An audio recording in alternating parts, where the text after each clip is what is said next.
you for this kind of question. In fact, you can even not imagine anybody even thinking it.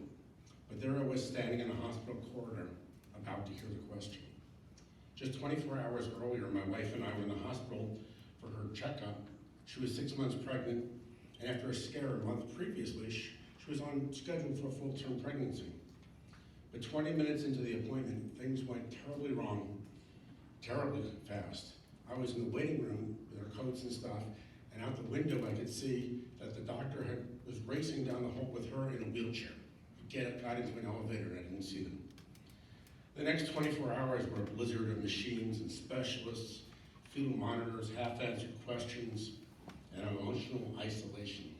For the first 3 hours, no one even told me what was going on. All I could ascertain was that my wife, who was feeling totally fine that morning, was critically ill and needed massive doses of medication in order to live throughout the night.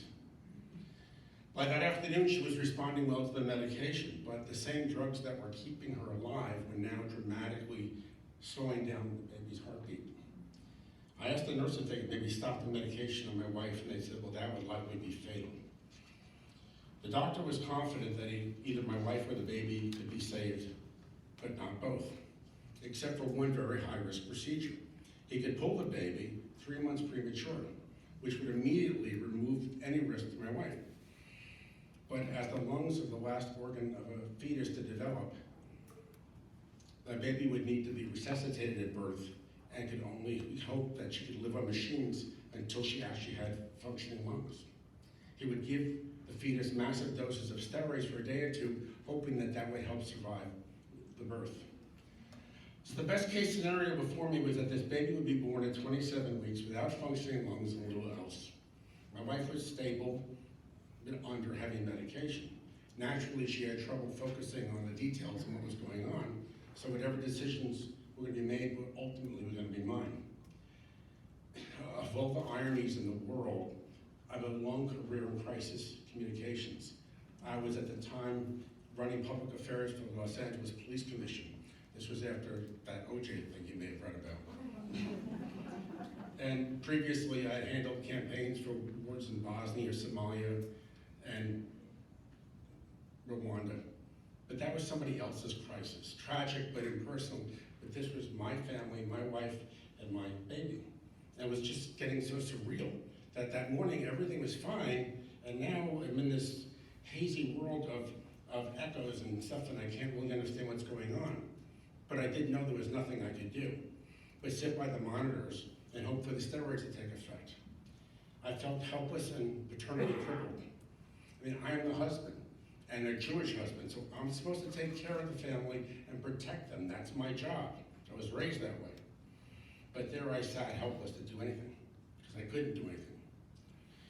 The next morning, my wife was still stable, but only because of the medication, but the baby's heartbeat continued to weaken, and I could see it on the monitor right in front of me. The steroids were not working.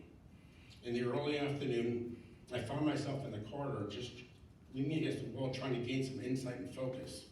With no sleep, fatigue began to overwhelm the stress. I found myself staring without seeing and hearing without comprehending. The reverie was interrupted by one of the nurses.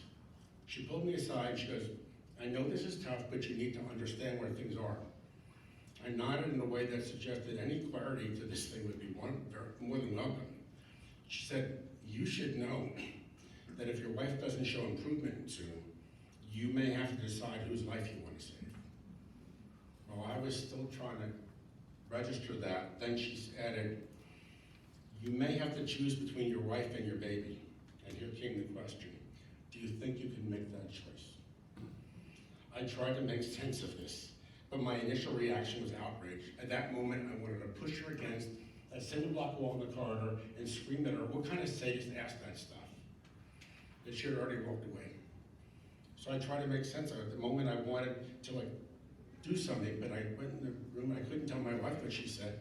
So I sat there, watching the monitors and contemplating what answer I would give and how on earth I would be able to make that choice. I mean, we didn't have Google then. Fortunately or unfortunately, I didn't have to make that choice, as it turned out. In the late afternoon, the doctor rushed in the room, looked at the monitors, and nurse said, we're pulling the baby.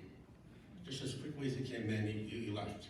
No time for discussions, no objections. The baby's heartbeat was dangerously low, and they could not wait another day.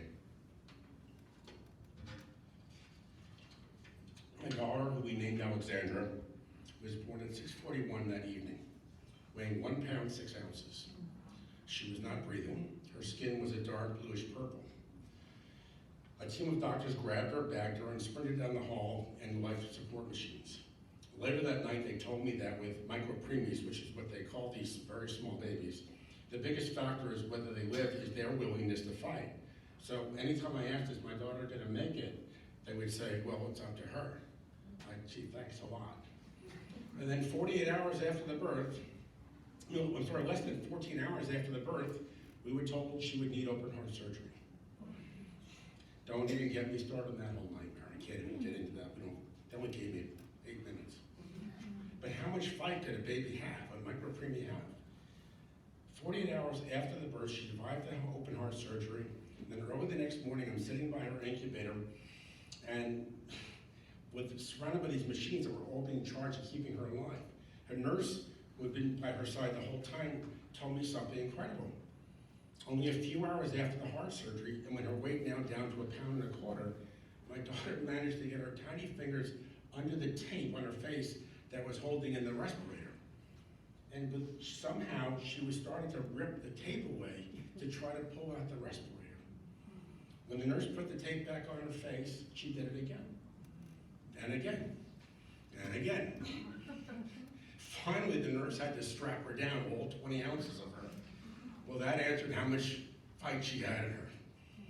This amazing girl survived the improbable odds and overcame obstacles and hurdles that were more challenging than her birth. It would be 100 days before she came home, but she did come home. And when the nurse told me the story about Alex pulling the tape out, she then added, yeah, I got good news and not such good news. And I was like, okay, what's that? What's the good news? She goes, the good news is, I really think your baby's gonna make it. And then hesitantly I said, well, what's the bad news? And she looked at me and said, oh, don't ever plan on getting your way with her. It's been 21 years, I never have, and I don't care.